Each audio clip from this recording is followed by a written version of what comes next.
As the Israeli military continues to push deeper into the Gaza Strip, The Real News spoke to Phyllis Bennis of the Institute for Policy Studies to get her take on the events. The key question is where we start, because when you decide to start the clock determines how you define the crisis. If you start the clock on the day that a rocket from Gaza, whether it was Hamas or someone else, hit something in Sderot, then everything Israel is doing is a reasonable response to that reality, to rockets.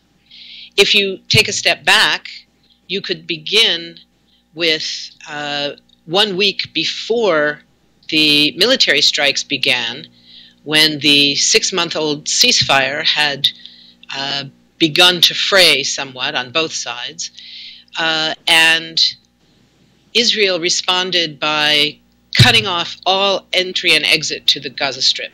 No food, no electrical fuel, no nothing. And people began eating bread that was made from animal food ground into flour, because there was no more wheat, and no trucks with anything of the humanitarian necessities, no medicine, no nothing, could get into Gaza. You could go back 6 months and look at when the Israeli military, the Ministry of Defense, began planning for this attack, just as they were negotiating the ceasefire.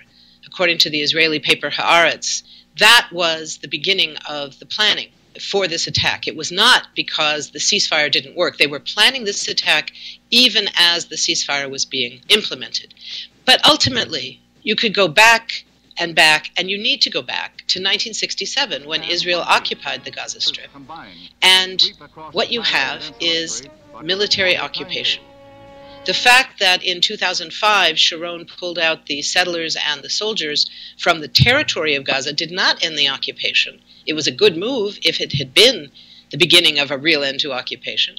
But instead, Israel maintained control of the borders, of the airspace, of the seas surrounding Gaza, of the port. Everything remained under Israeli control. So the occupation continued, despite the fact that the settlers had been pulled out and soldiers were no longer permanently on the ground. They would enter, they would kill people, and they would leave. It's that context, and it's that timeline that we need to start with. So the question of where do we start is exactly the most important question that is not being asked. The stated goal of Israel's military operation is to end Hamas's ability to launch rockets into southern Israel.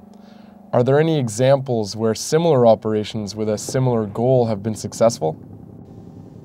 I don't think so. I think the idea that you can bomb your way to peace really flies in the face of reality. It's what the U.S. is trying to do in Afghanistan. And what are we seeing? We're seeing that the Taliban is gaining more support. Now, Hamas is not the Taliban. Hamas was elected by a majority of not only Gaza, but of the West Bank Palestinians as well. But I think that the parallel is that bombing doesn't turn people against those who are the relatively powerless governing structures. They turn people against those who are bombing.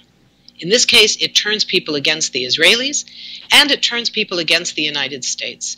Because every time someone in Gaza dares to put their head out the window and look to the skies, what do they see? It's F-16 fighter bombers, it's Apache helicopters, it's TOW missiles, all of them made in the U.S., provided by U.S. tax dollars, uncritical grants of military aid to the tune of almost $3 billion a year. And that's what people see. So the antagonism will not be towards Hamas.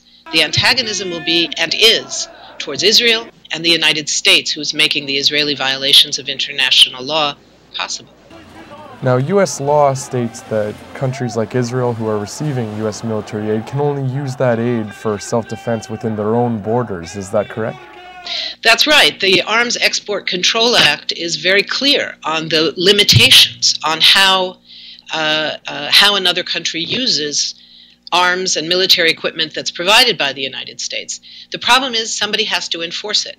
Somebody in Congress has to say, we should cut our $3 billion a year in military aid to Israel because they're violating it. Someone in the administration has to say, we need the Justice Department to confirm that this is indeed a violation of the Arms Export Control Act. But what we hear from Washington is silence. And as long as there's silence, the fact that Israel is violating U.S. law as well as international law means very little. The laws are only pieces of paper. They are tools, and if we don't use them, if we don't pick them up and make them our instruments, they are worth nothing. Is it conceivable that Israel could pull off this kind of operation without U.S. support? There is no question that the Israeli military attack could not have happened without U.S. support, both military and diplomatic.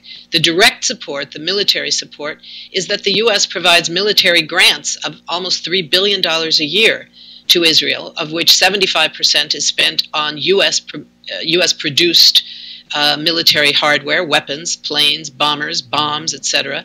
25% of the U.S. money, all of which comes from our taxes, is used for Israel to invest in their own weapons production facility. But this is very directly involved. Between 2001 and 2006, for instance, Washington provided Israel with $200 million worth of spare parts just for the F-16 fleet that has been involved in this recent set of bombings in Gaza. The bunker buster bombs that are able to penetrate deeply into the ground, partly because they include depleted uranium that gives them extra weight, are provided from a number of U.S. corporations. They're paid for by U.S. tax money. Companies like Raytheon, companies that make the TOW and Hellfire missiles, all of them are involved. This is a direct level of complicity. Indirectly, you have the U.S. protection of Israel at the United Nations. The fact that Israel knows that the U.S. will ensure that they are not held accountable in any serious way in the Security Council or any other agency with any teeth in the UN. The U.S. can't prevent resolutions from being passed in the General Assembly, but they can try to prevent them from being implemented. And they can prevent them from being passed in the Security Council. That gives Israel a kind of protection that no other country enjoys. So that's a kind of indirect complicity. But there is no doubt that the U.S. government, through its payments, through its military support, through its economic and political and diplomatic support, is absolutely complicit in these war crimes.